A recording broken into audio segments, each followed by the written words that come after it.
Hoje a gente começa a nossa série Precursores. Eu quero só dar o pontapé inicial nessa série. Lucas 3, né? Você achou aí? Eu não achei. Agora achei. Versículo 1 diz assim: Era o 15º ano do reinado do imperador Tibério César. Pôncio Pilatos era governador da Judéia. Herodes Antipas governava a Galileia. Seu irmão Felipe governava Ituré e Tracônites, e Lisânias governava Abilene. O sistema político da época. Anás e Caifás eram sumos sacerdotes. Nesse ano veio uma mensagem de Deus a João, filho de Zacarias, que vivia no deserto. João percorreu os arredores do rio Jordão, pregando o batismo como sinal de arrependimento para o perdão dos pecados. O profeta Isaías se referia a João quando escreveu em seu livro: Ele é uma voz que clama no deserto. Preparem o caminho para a vinda do Senhor. Abram uma estrada para Ele. Amém. Senhor, nos conduza pela Tua palavra, pela Tua verdade. Fala conosco, ministra ao nosso coração. Faz-nos sair dessa série completamente transformados, Pai. Em nome de Jesus. Amém. Série Precursores. Quem são os precursores? Esse termo, precursores, ele ficou... tem se falado um pouco nos últimos anos sobre isso, acerca ao retorno de Jesus, a volta de Jesus e a esperança cristã que alimenta o nosso coração. Mas acima de tudo, há uma mensagem que está ecoando e uma mensagem que está queimando dentro de nós esses dias, para liberar acerca de jovens precursores, mas que realmente entendem o que significa e praticam exatamente o que significa ser um precursor. Precursor, se você for pegar qualquer dicionário, o precursor é aquele que vem antes, é aquele que prepara um caminho, é aquele que antecipa realidades futuras. Quando nós falamos, e vamos falar nesses dias, acerca dos precursores, nós estamos falando daqueles que antecipam realidades futuras. E quem antecipa realidades, quem enxerga além, quem percebe adiante, traz realidades futuras para o seu tempo. E ao invés de se dobrar a uma tendência, são aqueles que ditam uma tendência. Nós vamos ver que nesse desenho de Lucas capítulo 3, de Mateus capítulo 3, de João capítulo 3, todas as passagens que de alguma forma falam acerca de João Batista e a figura de proa que nós vamos usar aqui para entender o comportamento dessa geração de precursores é justamente a figura de João Batista, onde o reino do já e ainda não. Quem já conhece, já ouviu essa expressão, o reino do já e do ainda não? O reino do já e ainda não significa já iniciada, mas que ainda não foi concluída. Uma realidade que foi começada, mas que não foi concluída. Então, se o reino de Deus foi algo que foi inaugurado, mas ainda não foi consumado, nós vivemos nesse período entre o futuro e o presente. Nós vivemos nessa dimensão entre algo que virá e algo que já aconteceu e algo que está acontecendo. Por isso existe um aspecto de atemporalidade no Evangelho. O que é esse aspecto de atemporalidade no Evangelho? Você se conecta na sua vida cristã, na sua espiritualidade. Você ao mesmo tempo se conecta com aquilo que veio, você se conecta com aquilo que virá, e ao mesmo tempo responde na sua realidade presente diante das suas demandas presentes.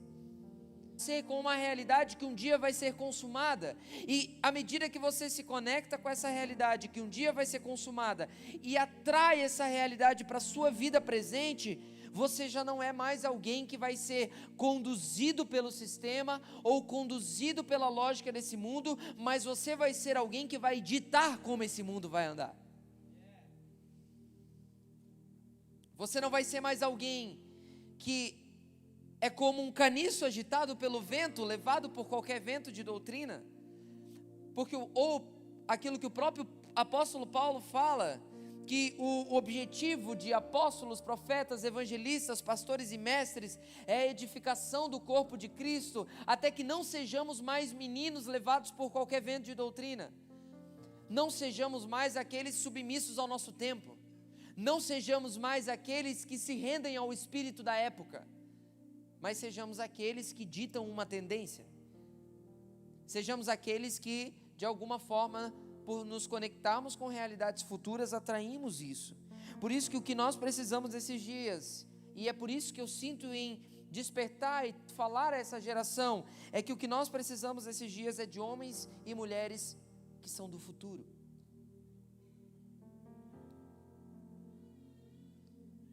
O que vai fazer a diferença na sua vida cristã e o sucesso da sua vida cristã é se você vai ser uma mulher e um homem só do hoje, só do agora, ou você vai ser um homem e uma mulher do futuro. Se a dimensão que orienta você é uma dimensão profética ou uma dimensão presente diabólica. Essa é uma série profética. Nós vamos falar aqui sobre profetismo, nós vamos falar aqui sobre um estilo de vida profético, porque por mais que nós temos pessoas que via ofício e via dom, elas fluem e se desenvolvem melhor no profético e outras não, todos nós somos chamados a ser proféticos, porque todos nós somos chamados para antecipar realidades vindouras. Todos nós somos chamados para exercer na nossa vida cotidiana um aspecto de espiritualidade que não é oriunda e não é concernente a esses dias que nós estamos vivendo hoje, mas concernente a dias que nós vamos viver no reino estabelecido do Messias. E por isso nós atraímos essa realidade, e por isso nós chamamos essa realidade. Isso tem a ver com o evangelho que é eterno, não com o evangelho que só salvou e alcançou você, mas com o evangelho de um reino de Deus que vai vir e vai ser estabelecido. Não tem a ver somente com um evangelho que muda a sua vida, mas um evangelho que te posiciona num cenário profético para que a sua resposta seja de acordo com as dinâmicas do reino de Deus e não com as suas próprias, ou com as dinâmicas desse século. Por isso que 2 Coríntios 4 fala que o Deus é dimensão de atemporalidade. Eles não adentram, porque ou a realidade do reino vindouro orienta as nossas esperança cristã, o futuro profético reservado para a igreja nos próximos anos, está orientando seus passos como jovem. Quem determina se você vai casar ou não? O que determina onde você vai trabalhar? São aspectos comportamentais? São aspectos emotivos? Ou o que define suas ações e orienta suas ações do presente é o futuro que está reservado para mim e para você nos próximos anos como igreja brasileira? A gente precisa se fazer essa pergunta, porque os poderes, irmãos, você precisa entender algo, os poderes do reino de Deus, eles estão em expansão no mundo de trevas. O que Jesus iniciou só está se expandindo, não está se reduzindo. O que Jesus iniciou há 2000 anos atrás está num processo de expansão. O reino de Deus, ele está aflorando no mundo. E se os poderes do reino de Deus estão aflorando no mundo, nós temos que reivindicar esses poderes na nossa atitude diária. Na nossa vida diária, nós temos que reivindicar aquilo que é futuro para o presente. Pode deixar, não tem problema não. Desde que você esteja olhando para mim, não tem problema. E ser um precursor vai fazer com que a sua vida acabe sendo uma denúncia para a sua geração. Por isso que a figura que a gente vai usar aqui é a figura de João. A figura que nós vamos usar como base e que tem sido usada como base sempre que nós falamos de ministério profético e sempre que nós orientamos a essa vida de um precursor, é usado o ministério de João, porque da mesma forma como João foi aquele que preparou, João Batista foi aquele que preparou o caminho para o Senhor, nós cremos que Deus está levantando uma geração que vai também preparar o caminho para o Senhor. Isso não nos coloca num lugar de pedestal dizendo somos a última geração, porque dentro da continuidade, do aspecto de continuidade do Senhor, se seus filhos têm a responsabilidade de preparar os filhos deles. Só que se uma geração der um gap, se uma geração colocar um vácuo entre essa conexão de um e outro, alguém vai sair perdendo lá na frente. Se a gente usa um culto de sábado à noite para que você não vá numa balada, nós não fazemos um culto sábado à noite para que você não faça outra coisa, que pode ser qualquer coisa que vier aí a sua paz, e dar uma resposta a isso. Então o ambiente que nós estamos aqui é um ambiente de instrução, filhos, mas como os próximos pais. De um filho é achar que nunca vai se tornar um pai. Quando um filho mostra que é filho quando está sendo desenvolvido para se tornar um novo pai. E um filho que é filho e se desenvolve para se tornar um novo pai, ele está sendo um precursor, ele já atua como um pai. E filhos e pais, dentro da dinâmica do reino de Deus, não tem a ver com idade, não tem a ver com aspectos de expansão da sua vida ou não. Não tem a ver com posições que você é colocado. Filhos e pais depende se você é alguém profético ou não. Porque se você é profético, você pode ser um jovem, ser um adolescente, mas já está pensando em se tornar um pai. E como? Porque se os pais agregam para os filhos, e os pais, de alguma forma, são aqueles que transmitem as verdades de Deus, de geração em geração, para os filhos. Se você é um jovem ou um adolescente que já tem entendido algumas coisas do Senhor e já tem visto pessoas ao seu redor que podem de alguma forma ser ajudadas por você, discipuladas por você, abençoadas através da sua vida, orientadas através da sua vida, você já está se movendo em paternidade, podendo ser um jovem de 16, 17, 18 anos. Da mesma forma, o contrário, você pode ser um pai que ainda não entendeu. Você já tem idade para ser pai, já deveria estar sendo pai, já deveria estar ajudando outros, já deveria estar servindo outros, mas é fruto da mesma indignação de Paulo quando diz: eu queria dar mais para vocês, mas vocês já deviam ser mestres, vocês já deviam estar ensinando a outros, mas vocês estão ainda se vendo sempre como filhos e não como pais. Estão sempre se vendo como aqueles que têm que receber e não aqueles que assumem a responsabilidade de dar. Então o meu chamado e a minha convocação para você nesses dias é que à medida que você entende o que é um precursor, você comece a assumir responsabilidades de um precursor, de alguém que olha lá na frente e alguém que se prepara para aquilo que está por vir, inclusive assumindo essa prerrogativa de ser um pai para uma geração que está cada vez mais carente, mais órfã. Inclusive assumindo a responsabilidade de abençoar quem está perto de você, assumindo a responsabilidade de discipular alguém à medida que é discipulado, dentro desse processo dinâmico de você receber e dar, ser discipulado e discipular, ser pastoreado e pastorear. Então essa dinâmica ela precisa acontecer no reino de Deus.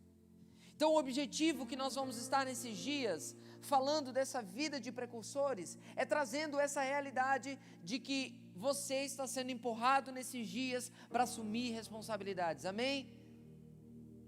Você está sendo empurrado para assumir responsabilidades, você está sendo empurrado para largar seus vícios, você está sendo empurrado para largar, onde você se torna quem você precisa ser, para ser a resposta para quem você precisa ser, para se tornar a resposta para quem precisa de você,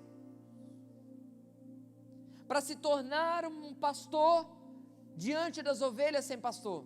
Eu já falei isso aqui, a igreja ela não é o encontro das ovelhas, a igreja é o encontro dos pastores.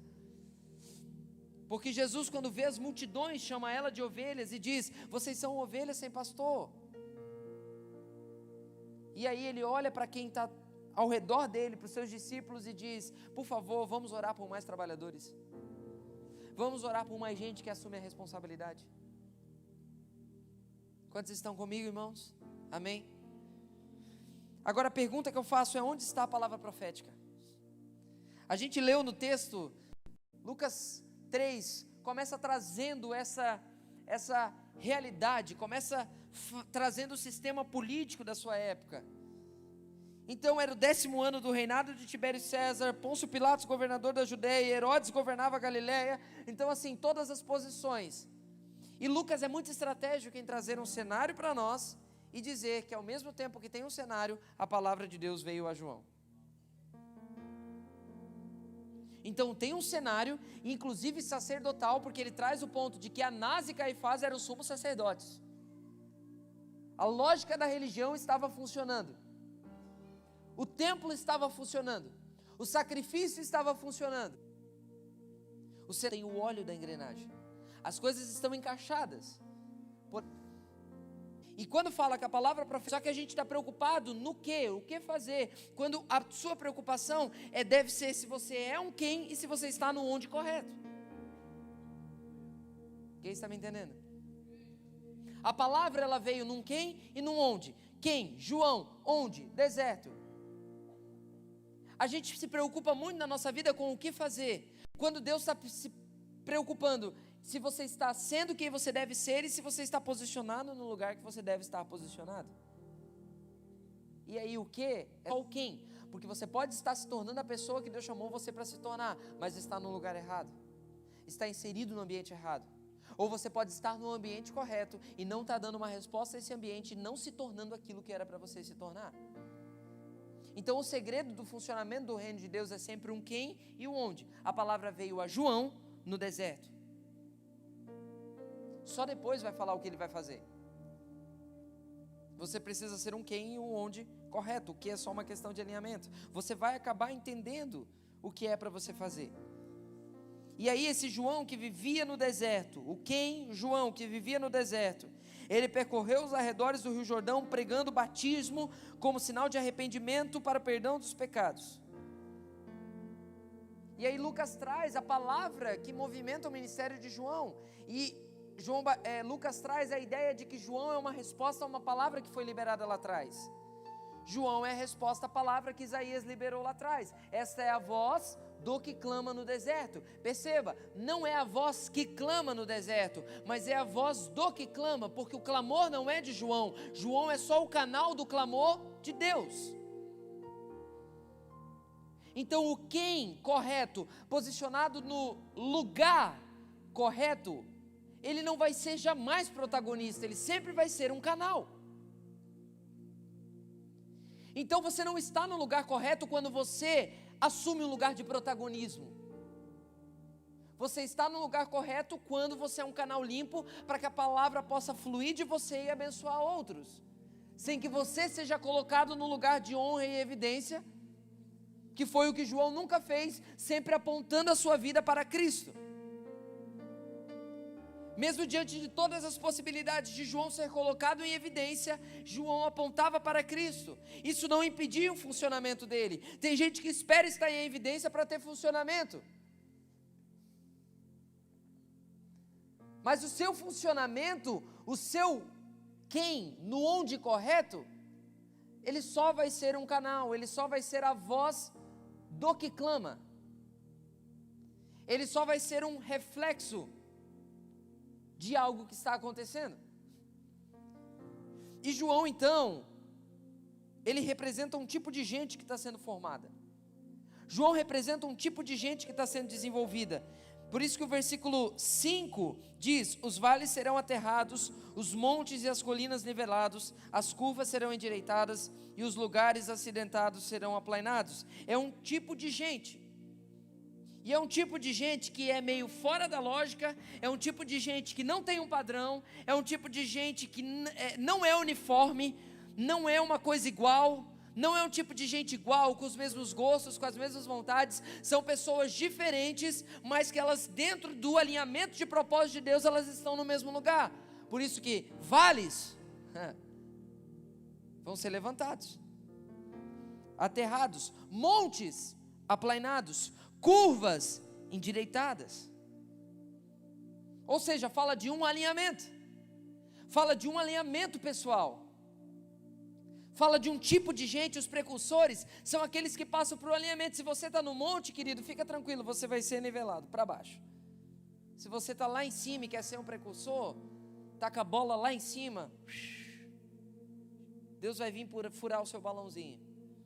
Por outro lado, você que tem um certo complexo de inferioridade, não consegue se desenvolver e não se vê apto e não se vê como alguém que faz parte daquilo que Deus vai fazer, você é um vale, fica tranquilo, você vai ser aterrado para que fique tudo nivelado. Se você é meio tortinho na vida, se você é o tortinho, se você é o que dá BO, se você é o que a vida é toda meio torta, meio disfuncional, ou veio de um ambiente disfuncional, fica tranquilo, vai ser endireitado. O que eu quero dizer com isso, irmãos, é que há lugar para todo mundo que estiver disposto a ser um precursor. Há lugar para todo mundo, numa dimensão, para quem estiver disposto a ser um precursor. E a vida de um precursor, ela sempre vai ser uma denúncia para a sua geração. Deixa eu te falar uma coisa, a vida de João Batista, ela denunciava muito mais do que a sua pregação. Tem gente cuja nossa pregação denuncia, mas a vida não. A nossa pregação denuncia problemas, a nossa pregação denuncia uma mentalidade caída, a nossa pregação denuncia mas a nossa vida não. A gente não dá a mesma resposta na vida que a gente dá no púlpito. A gente não dá a mesma resposta na vida que a gente dá com o instrumento na mão. A gente não dá a mesma resposta na vida que a gente dá quando dança. Só que esse desalinhamento, fica tranquilo, Deus vai colocar no lugar. A vida de João denunciava mais que a sua pregação. Pensa comigo, gente, João dizia que raça de víboras para aqueles que vinham até ele, para arrependimento. Pensa que discurso interessante. Só que o discurso de João, ele não falava mais do que a vida de João.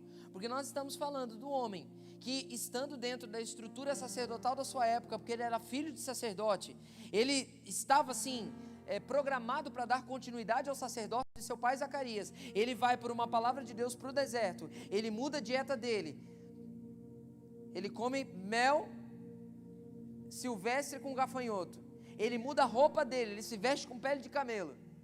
Ele está no deserto, ele está fora daquela configuração, ele está fora daquele ambiente, e a palavra de Deus está lá. E o que acontece quando a palavra de Deus está lá, é que as multidões, elas vão aonde está a palavra. Se você carregar uma palavra, as pessoas vão vir procurar você. Se você carregar uma verdade profética, as pessoas vão correr atrás de você, elas vão querer estar perto de você, elas vão desejar conviver com você. Se a sua vida, se o seu casamento denuncia um modelo de casamento errado, as pessoas vão querer conviver na sua casa para aprender sobre casamento. Se a sua vida, se a sua maneira de se relacionar com as finanças, ela denuncia um modelo errado, as pessoas vão querer procurar você para lidar com finanças. Se a sua liderança, ela denuncia uma liderança preguiçosa e letárgica que a gente tem no Brasil, as pessoas vão querer estar debaixo da sua liderança. Você se deparar com raça de víboras, aquilo que estava sendo falado lá, então elas iam lá, inclusive Mateus capítulo 3 versículo 7 diz, e aí há uma coisa que nós podemos pensar ou não, Mateus vai escrever que é quando os fariseus e saduceus chegavam para ele, que ele falava raça de víboras. Lucas está dizendo que ele falava para geral. Mateus diz que ele falava só para os fariseus e saduceus, para os grandes membros da religião da época. Eu não sei. Você acha que é só para a religião?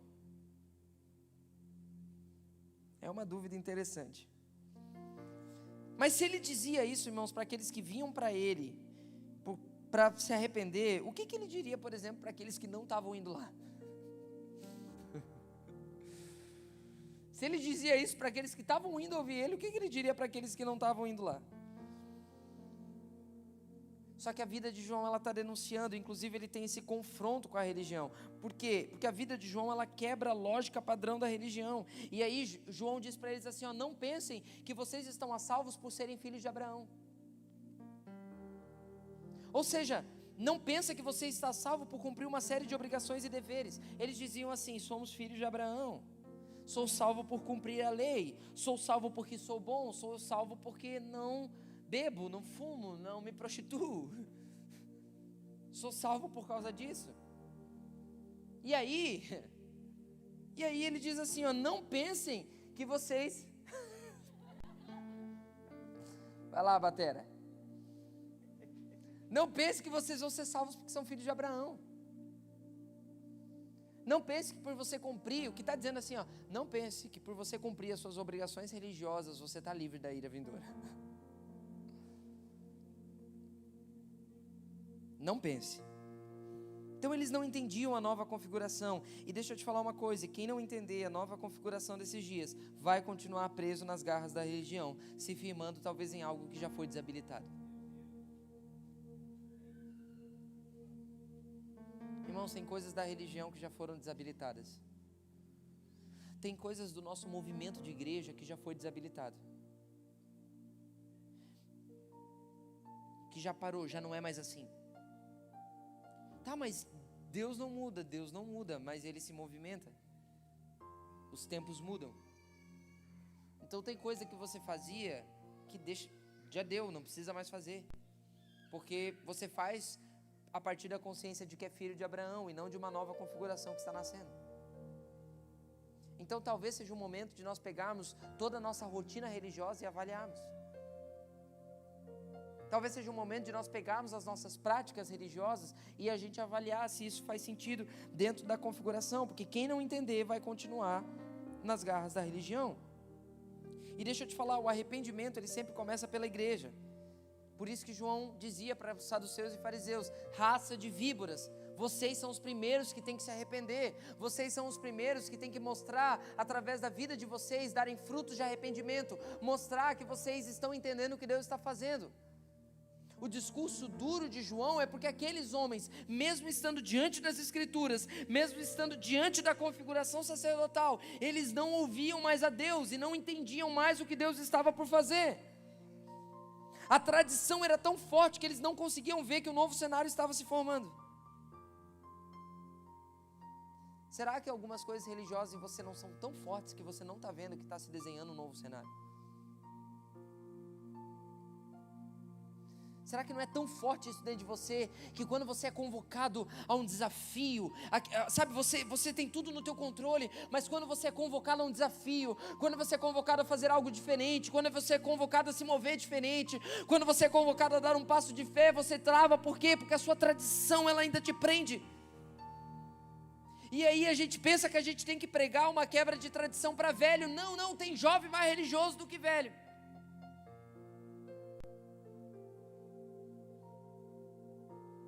Tem jovens no nosso meio mais religiosos do que gente mais velha, que foi criada dentro de uma estrutura religiosa de tradição, de usos e costumes, e aí chega a nós, a gente é tão religioso quanto. Só que o nosso tipo de religião é diferente. A gente precisa se arrepender do mesmo jeito. A gente ainda vibra pelo fato de sermos filhos de Abraão, quando a lei estava sendo desabilitada. Por isso, chega de regras. Porque a configuração, por exemplo, de Levítico. Quando você vai para Levítico, você vai ver, ó, se você fazer isso, você vai ser abençoado. Se você cumprir isso, você é abençoado. Glória a Deus. Só tem um problema. Quando Jesus vem, inaugura a realidade do reino de Deus, a visão se expande. O Paulo vai escrever aos Gálatas assim: ei, isso aqui foi desabilitado. Vocês ainda estão, insensatos Gálatas, vocês ainda estão vivendo debaixo dos preceitos da lei, porque vocês não entenderam que o cenário mudou.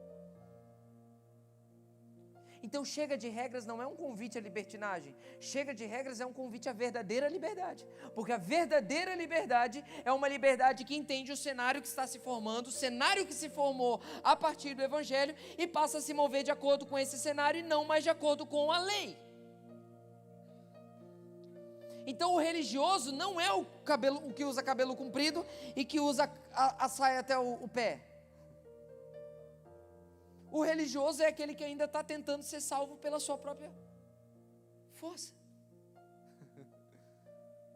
O religioso, aí você, não, o religioso é o que não corta o cabelo. O religioso é o que anda com a Bíblia debaixo do braço. E aí você tem o cabelinho curtinho, não tem, né? Roupa toda style, mas ainda acha que é salvo pelos seus méritos. Ainda acha que é na força do seu braço. Ainda acha que o reino de Deus precisa seguir uma lógica de linearidade. O que é a lógica de linearidade? Se eu fizer A, eu chego em B. Só que se você seguir a lógica de linearidade, que se você faz A, você chega em B, você não tem explicação por que no mundo maravilhoso tem fome. Você não chega numa explicação de por que coisas ruins acontecem para pessoas boas. E por que coisas muito boas acontecem para os desgraçados. Porque a lei que impera não é mais a lei da linearidade. Não é mais faça A que você chega a B. A lei da liberdade é aquela que se você tiver em A, ou tiver em B, ou tiver em C, você tem a minha presença através de um caminho que foi aberto, e eu vou estar com você todos os dias até a consumação dos séculos. Então você pode fazer tudo certinho. Deixa eu te falar, fazer o curso de noivos, fazer o discipulado de noivos não significa que seu casamento vai dar certo. Ofertar e dizimar não significa que você vai ser próspero. Fazer tudo, criar o seu filho na presença de Deus, bonitinho, não significa que ele pode não se desviar e fazer tudo errado. Pastor, mas está lá no Provérbios. Ensina a criança que o caminho que ela deve andar, e quando ela crescer ela não vai se desviar. O Provérbios está onde? Eu acho que está no Antigo Testamento, né? Você está invalidando o Antigo Testamento? Não estou. Eu estou dizendo que à luz do Novo Testamento você precisa compreender as coisas do Antigo, e à luz do Antigo você compreende o Novo. Só que a lei em Cristo Jesus é uma lei de liberdade, onde a partir do momento que você deixa de ser escravo da religião, você conhece a verdade, adentra pelo caminho que foi aberto, você agora anda e trilha uma jornada de que ainda que algumas coisas deem errado na sua vida, ainda algumas coisas não saiam como você planejou, algumas coisas não vão ser exatamente do jeito que você estabeleceu, mas o Senhor continua se movendo, o Senhor continua fazendo. E qual a garantia que nós temos? A única garantia que nós temos é a presença. A única garantia que nós temos é a presença. Agora nós precisamos entender a nova configuração.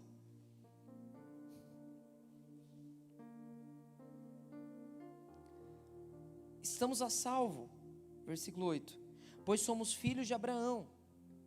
Aí João diz, isso não significa nada, pois eu lhes digo que até destas pedras Deus pode fazer surgir filhos de Abraão. Numa nova configuração, escute isso, numa nova configuração, pedras viram filhos. Você lá, eu sou filho de Abraão, eu sou bom, eu sei isso, eu sei aquilo, eu cumpro a minha agenda e a minha rotina religiosa. Na nova configuração, pedra, sabe uma pedra? Ela pode ser filho e ser um filho tão alinhado quanto você, que segue todos os preceitos da religião.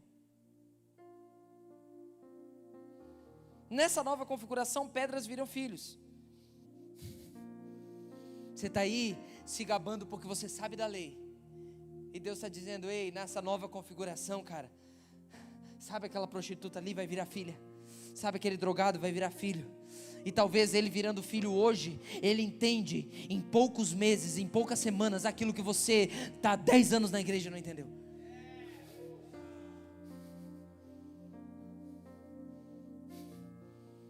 Aquele morador de rua que se converteu ontem, que teve a vida dele, ele pode entender em poucos dias aquilo que você levou.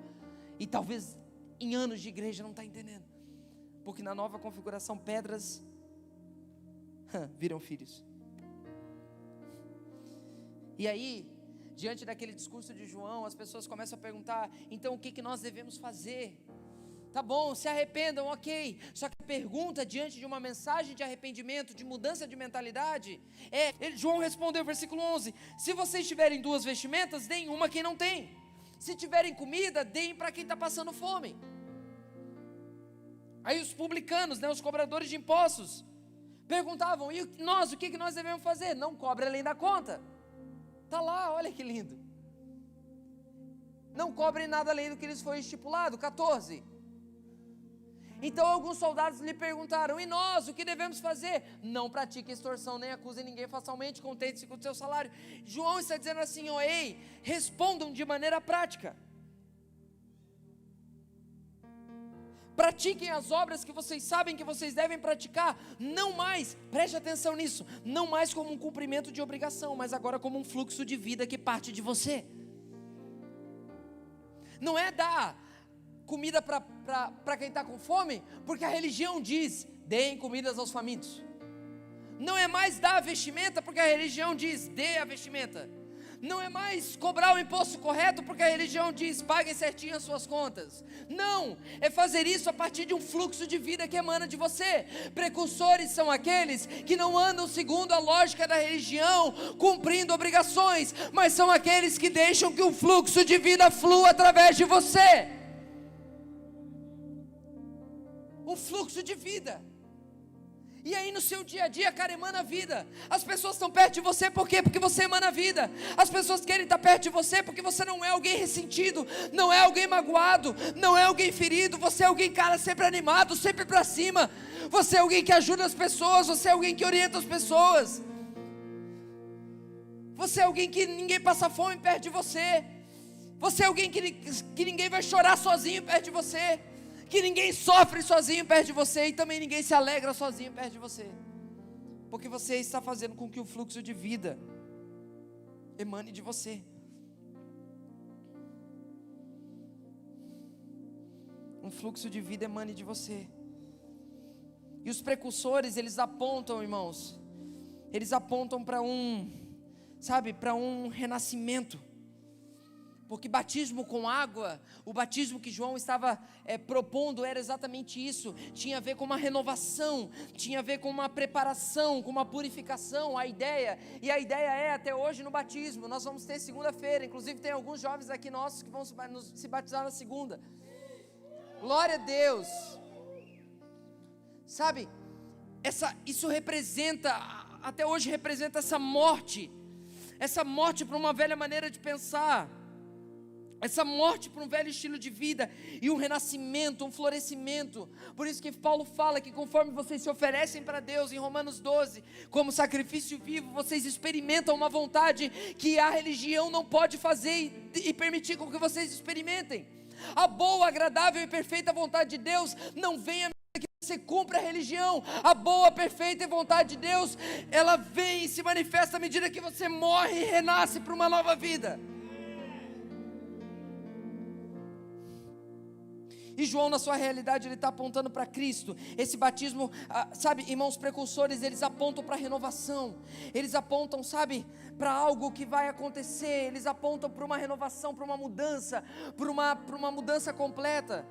E aí, ele fala: eu batizo vocês com água.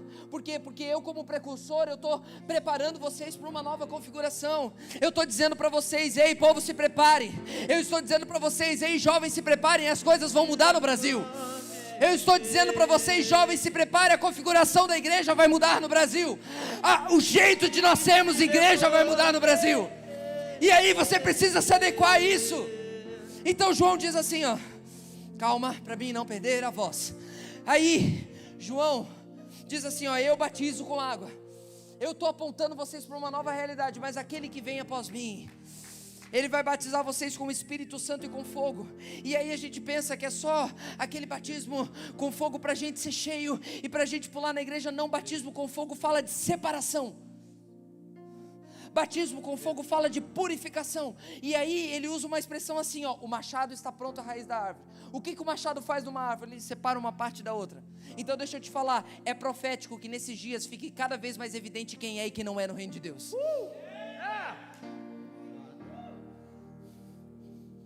Precursores são aqueles que vão apontar um caminho, e a realidade que eles vão apontar, o machado está posto à raiz da árvore, por isso que o limpo vai se limpar mais, o puro vai se purificar mais, mas o sujo vai se sujar mais. Então se está tendo uma divisão, fica tranquilo, é Deus que está promovendo de forma profética, porque nos próximos anos no Brasil, não vai mais dar para ser, não vai dar mais para enganar, não vai dar mais para fingir, não vai dar mais para viver uma vida desgraçada e estar aqui no culto de domingo à noite. Vai ficar bem claro quem é de quem não é, irmão. E se está ficando cada vez mais claro quem é e quem não é, fica tranquilo, é Deus que está fazendo. Mas pastor, Deus está então, tá estranho, porque está ficando bem claro quem não é, e aí tá distanciando. Deixa distanciar. Porque quem não é, irmão, vai ficar cada vez mais claro que não é. Quem é de mentirinha, quem é pela conveniência, quem é pelo interesse pessoal, não vai conseguir. Então deixa separar. Batismo com fogo é isso, é separação daqueles que são, daqueles que não são. Quando o fogo de Deus vem, é para separar quem é de quem não é. E esse é o maior sinal de que o fogo de Deus está atuando no nosso meio. Porque se não está ficando cada vez mais evidente no nosso meio quem é e quem não é, o fogo de Deus talvez não está passando. Porque quando o fogo de Deus passa, quem é vai buscar se tornar mais, e quem não é, não vai mais conseguir sustentar o personagem.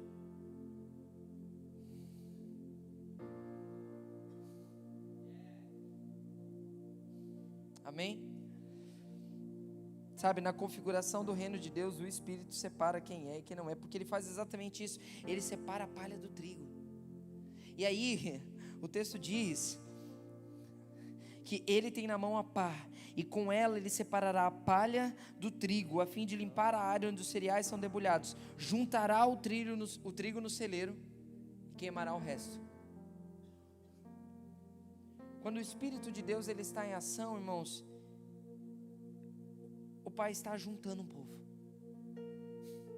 Ele está juntando o trigo. É um povo formado por Ele, por sua consciência, por seu caráter, um povo diferente, uma forma de caminhar no mundo diferente. E a palha só queima. A palha só queima. Sabe? Mas isso envolve uma prática de vida.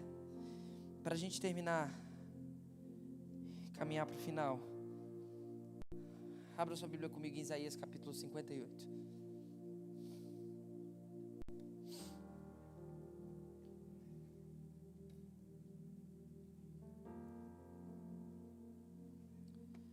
Oh, Jesus. Isaías 58.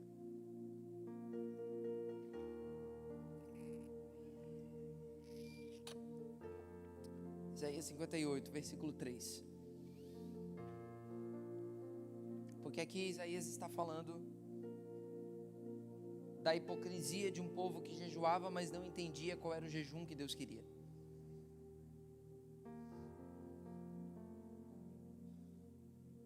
Isaías está denunciando: por que jejuamos, dizem, e não o viste? Por que nos humilhamos e não reparaste? Contudo, no dia do seu jejum, vocês fazem o que é do agrado de vocês e exploram os seus empregados. Está dizendo, vocês estão fazendo uma prática que vocês dizem ser espiritual para me acessarem.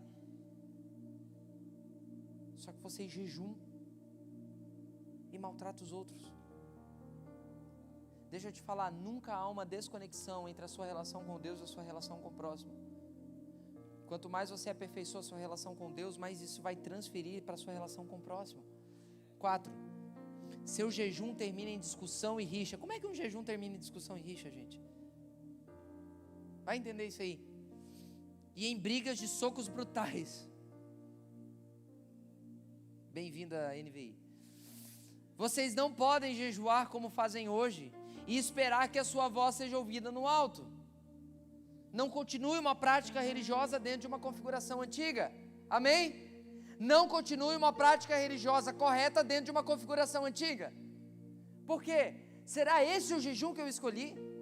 Que apenas um dia o homem se humilhe, incline a cabeça como o junco e se deite sobre pano de saco e cinzas? É isso que vocês chamam de jejum, um dia aceitável ao Senhor? É isso? A prática espiritual de vocês é essa? 6. O jejum que desejo não é este. O jejum que desejo não é este. Soltar as correntes da injustiça, desatar as cordas do jugo, pôr em liberdade os oprimidos e romper todo o jugo. Ou seja, o resultado da sua prática espiritual e do seu amor em Deus sempre vai ser uma mensagem de liberdade e não de prisões. Sempre vai ser uma mensagem de liberdade e não de prisões. 7. Vem comigo, vem comigo. Não é partilhar sua comida com o faminto, não é esse o jejum, não é essa a prática espiritual daqueles que são precursores, daqueles que entendem a nova configuração. Abrigar o pobre e desamparado, vestir o nu que você encontrou e não recusar ajuda ao próximo. 8. Aí sim, quando vocês fizerem isso, ou seja, quando a prática espiritual de vocês ela estiver dentro do desenho de Deus, vocês vão irromper como luz. A luz de vocês vai irromper como uma alvorada. Prontamente surgirá a sua cura. Sua retidão irá diante de você e a glória do Senhor estará na sua retaguarda. 9. Escuta isso, aí sim você clamará ao Senhor e Ele responderá. Você gritará por socorro e Ele dirá: aqui estou. Se você eliminar do seu meio o jugo opressor, o dedo acusador e a falsidade do falar, ou seja, ações de relacionamento. Seus relacionamentos sempre revelam o tipo de relação que você tem com Deus. 10. Se com renúncia própria você beneficiar os famintos e satisfazer o anseio dos aflitos, então a sua luz despontará nas trevas e a sua noite será como o meio-dia. Acabou? O Senhor o guiará constantemente, satisfará os seus desejos numa terra ressequida pelo sol e fortalecerá os seus ossos. Você será como um jardim bem regado, como uma fonte cujas águas nunca faltam. Vai, continua, depois eu termino de falar disso. Vai, 13. Acaba aí? Acabou aí, né? Não, tem o 13 e 14. Eu não li o 12?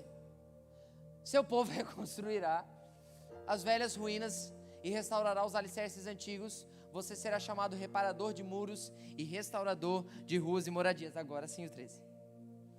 Se você vigiar seus pés para não profanar o sábado e para não fazer o que bem quiser em meu santo dia, se você chamar delícia o sábado e honroso o santo dia do Senhor, e se honrá-lo, deixando de seguir seu próprio caminho, de fazer o que bem quiser e de falar futilidades, nossa, que prático, então você terá no Senhor a sua alegria, e eu farei com que você cavalgue nos altos da terra e se banqueteie com a herança de Jacó, seu pai. É o Senhor quem fala.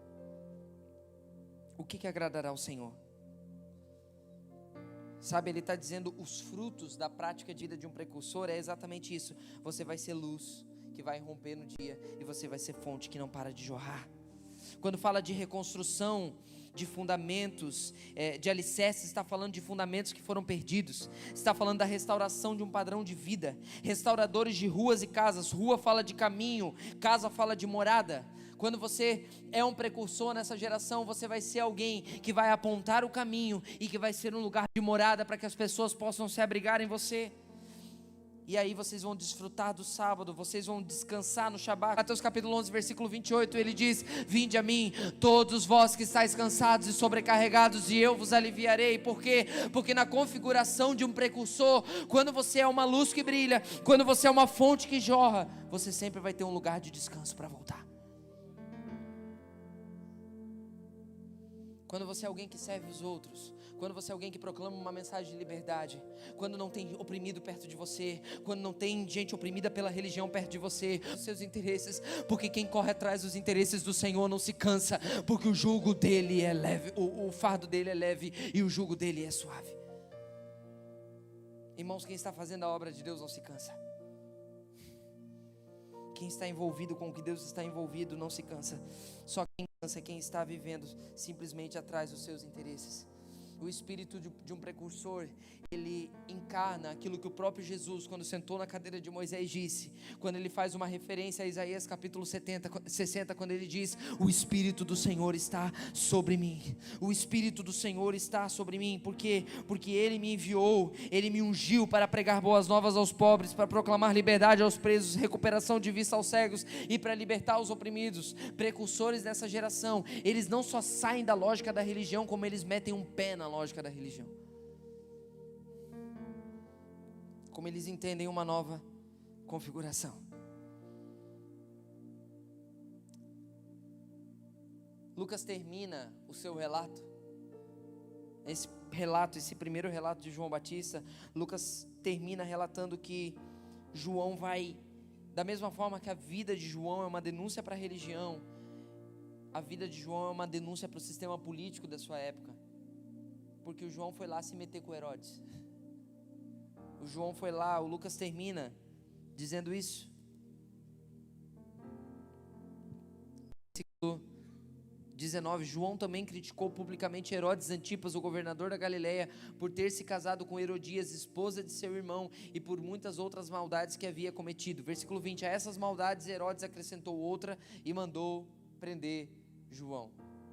A vida de João é tanto uma denúncia, irmãos, que ele vai denunciar inclusive o pecado do governante. Ele vai denunciar Herodes. Agora o que eu penso é que talvez, e a gente sabe a história, que depois a cabeça de João é pedida, Herodes entrega a cabeça de João e João é morto na prisão.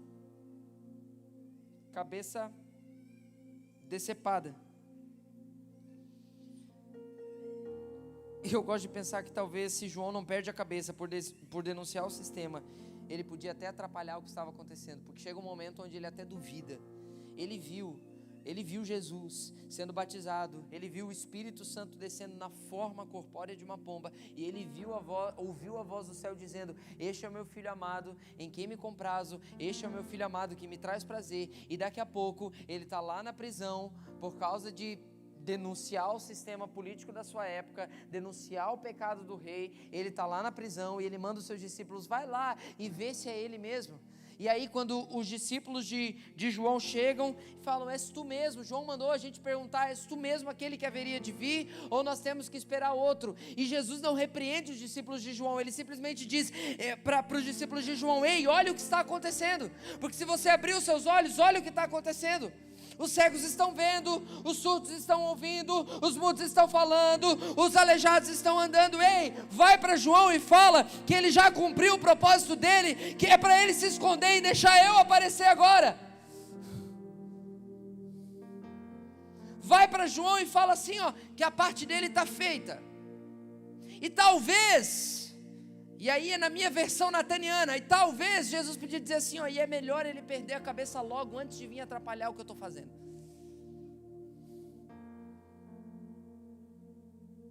Mas também em Mateus capítulo 11, quando é pedido acerca de João, o próprio Jesus chancela João e diz: ele é muito mais do que o profeta.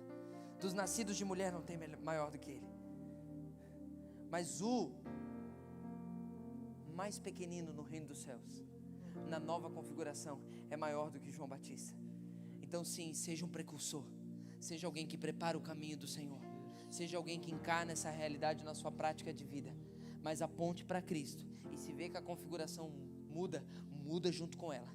Se vê que a configuração muda, muda junto com ela. Porque senão, na velha configuração, você é até o maioral, mas na nova configuração, o menor de lá é maior que você. Amém, gente? Transição de cenário. A vida de um precursor é essa vida de várias transições de cenário. Você vai ser chamado em vários momentos para transicionar. E aí você precisa entender os movimentos de Deus. Você precisa entender o que Deus está fazendo. E agora, para terminar de verdade, em João capítulo 3, diz assim, e foram até João, versículo 26, foram até João e disseram-lhe: Rabi, aquele que estava contigo do outro lado do Jordão, falando de Jesus, do qual tens dado testemunho, está batizando, e todos estão se dirigindo a ele.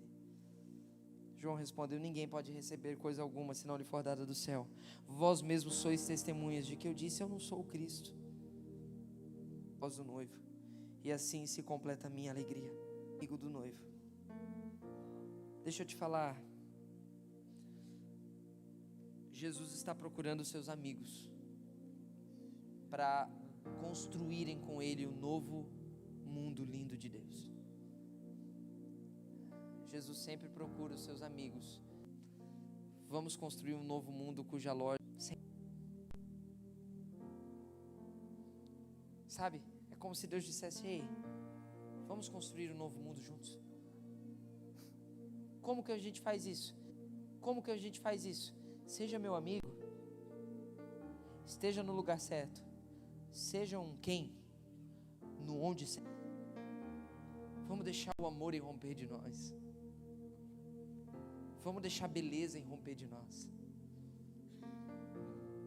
Por que vocês têm alguém pintando enquanto tem um culto, enquanto está acontecendo o culto?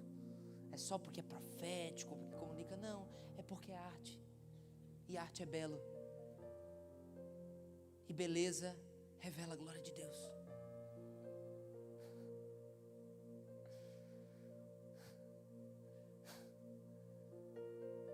Sabe?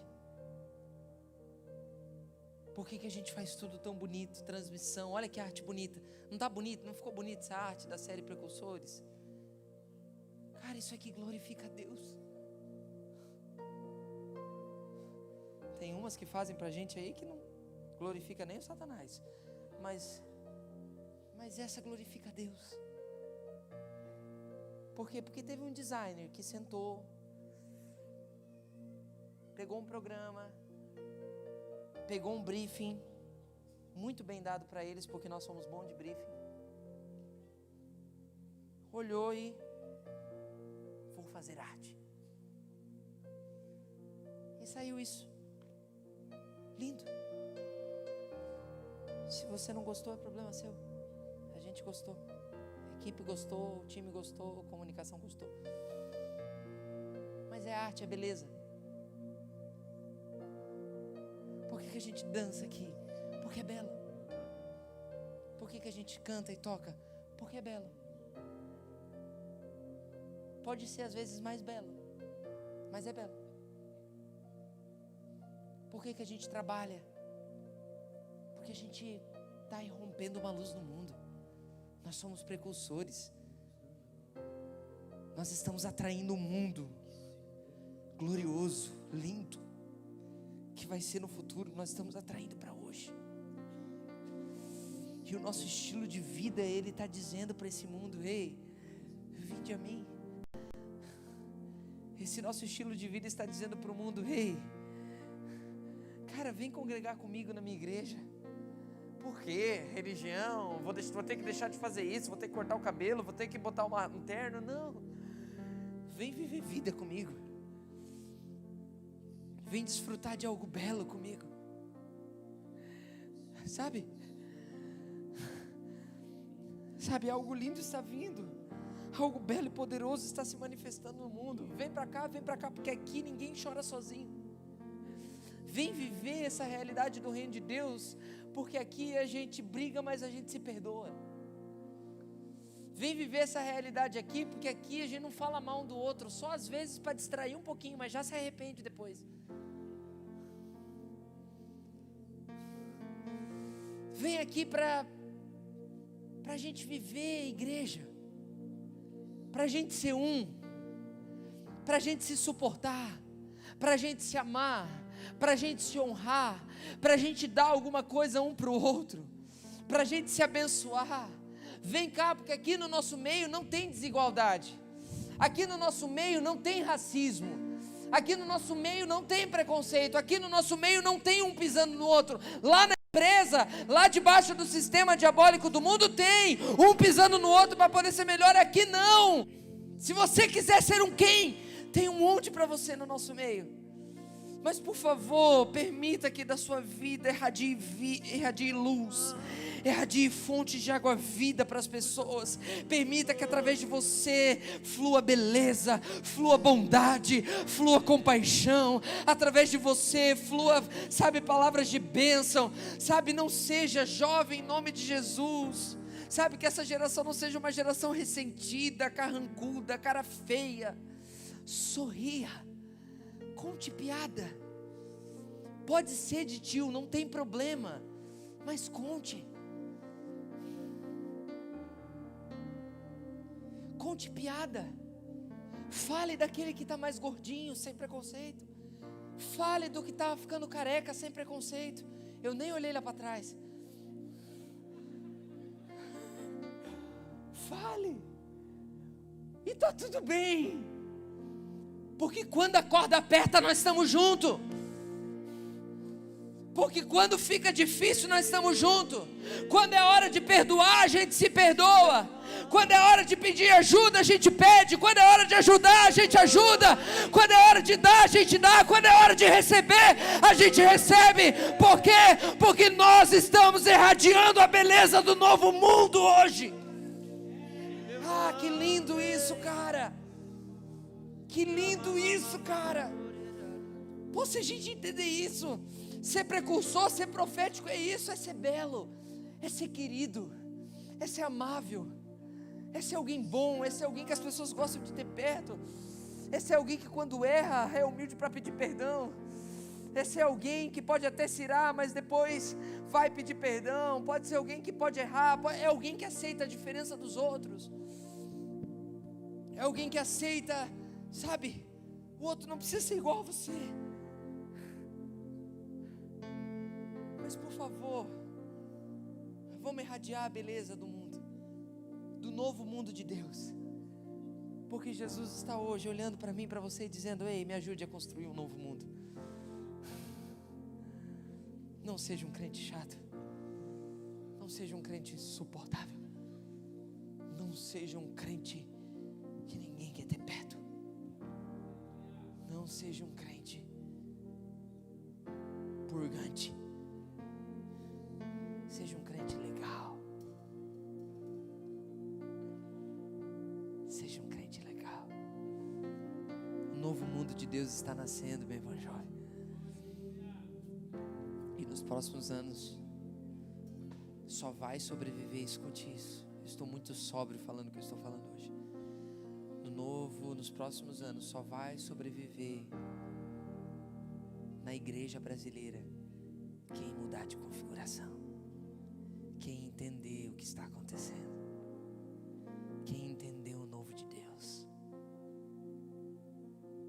quem entender que não tem maior expressão de igreja do que uma grande família, que pode até ter aquela gritaiada no domingo, pode até ter a competição para quem que vai ficar com aquele pedacinho do contrafilé, aquele especial, mas todo mundo come porque está todo mundo na mesa.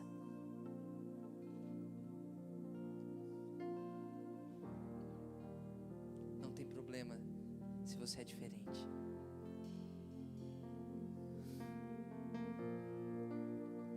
Deus, você não tem problema se você faz algumas coisas diferentes, desde que você seja um quem e tenha um onde.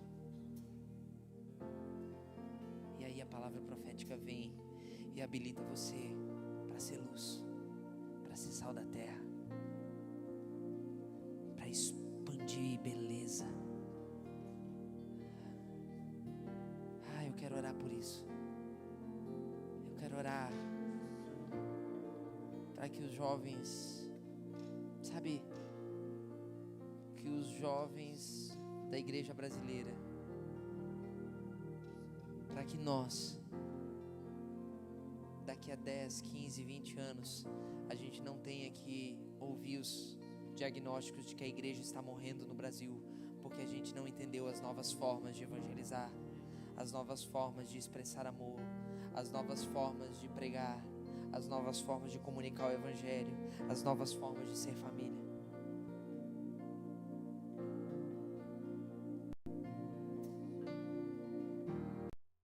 E se você está pensando que eu estou trazendo um discurso esquerdista aqui, você está endemoniado. Que não é isso que eu estou falando. Estou falando do novo mundo de Deus. Estou falando do que está irrompendo no mundo há 2000 anos, de diferentes formas. Fica de pé comigo no seu lugar.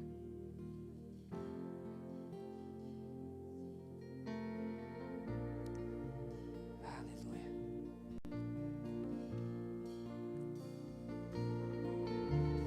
Ei, vamos construir juntos o novo mundo de Deus. Vamos repensar coisas que nós fazemos na nossa prática religiosa que não servem mais. Vamos repensar a forma que nós resolvemos alguns problemas que dessa forma não serve mais. Vamos repensar algumas coisas. Vamos expandir a nossa mente. Não tem lugar, irmãos, não tem melhor lugar que aquele que sofre preconceito precisa se sentir bem do que aqui. Não tem melhor lugar do que o homossexual deve se sentir bem do que aqui. Não tem melhor lugar para ele se sentir bem do que aqui no nosso meio. Ah, você está...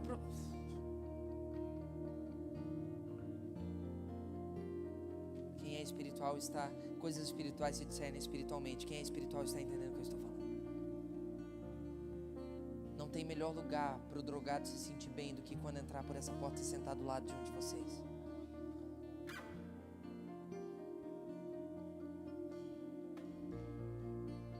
Sabe? É hora da gente expandir beleza. É hora da gente expandir coisa boa. E isso, quando você expande beleza e coisa boa, isso vai ser denúncia. Fica tranquilo, você não vai precisar denunciar. Irmãos, eu nesse púlpito, e quem usa do púlpito com sabedoria não denuncia o mundo, denuncia a igreja. A nossa palavra profética não é para denunciar o mundo. Jesus nunca denunciou o mundo. Jesus denunciava a igreja. Jesus denunciava a religião da sua época. Tá, mas pastor, nós precisamos ter uma resposta. O que nós vamos fazer com esse aumento de homossexuais, com esse aumento de LGBT, kkkk, sei lá o que? O que a gente vai fazer com o aumento disso? A gente vai fazer o que Jesus fez. O que Jesus fez? Nada.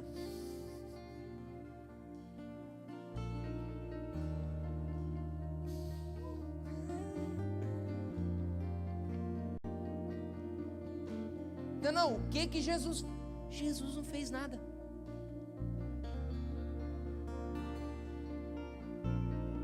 Ele deixava todo mundo que quisesse vir, vem. É lógico que na caminhada você não vai conseguir permanecer do jeito que está, mas não fica denunciando o mundo. Nós precisamos denunciar a igreja, o nosso pecado. O pecado da igreja. Aí quando a gente se converter, aí o restante a gente resolve. O que a gente vai fazer, tá tranquilo, porque aí nós somos o quem no onde correto.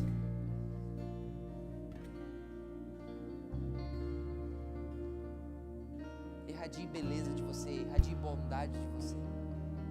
Jorre bondade. Quebra esse ressentimento, deixa esse ressentimento pra lá, deixa essa mágoa pra lá. Desfruta. Ei, se diverte. Eu falei hoje para nossa equipe de comunicação, a gente estava numa reunião, eu falei, ei, peguem uma câmera na mão e se divirtam. Os músicos deveriam pegar um instrumento na mão, um microfone na mão e se divertir. Eu me divirto aqui no púlpito. Lá no seu PG, se divirta. Seja leve. Seja um jovem leve, por favor. Seja um jovem leve. Seja um cara legal.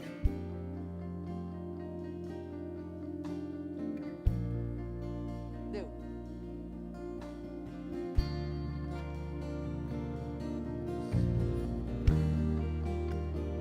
Feche os seus olhos.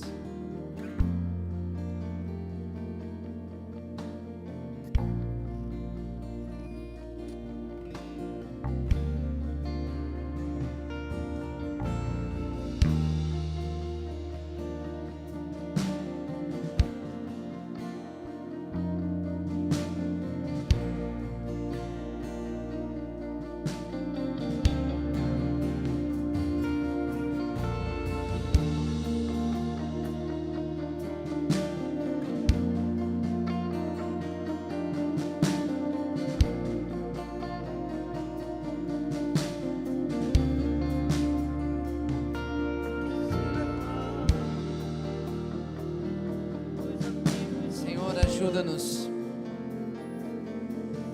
Ajuda-nos, Senhor, a sermos os teus amigos, a sermos aqueles que simplesmente querem trazer a realidade do céu para a terra, aqueles que oram e não só oram, mas vivem, que venha o teu reino.